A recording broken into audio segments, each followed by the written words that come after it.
friends, on this video I'll show you how to use camera filter on your device. And before we start the video, friends, please do not forget to like the video and subscribe the channel.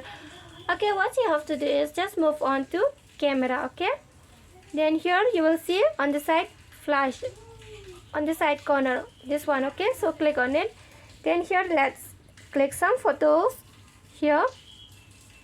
Suppose I click on warm, then the color has been changed, effect. Okay, click on cool, the effect has been changed. So click on lowly, the color has been changed because the effects are many. Okay, here I will click photo here. See friends, you can change the effect on your camera like this. So if you want to use some effect on your camera, you can use like this. And friends, if you love the video, do not forget to like the video, share the video and subscribe the channel. And thanks for watching.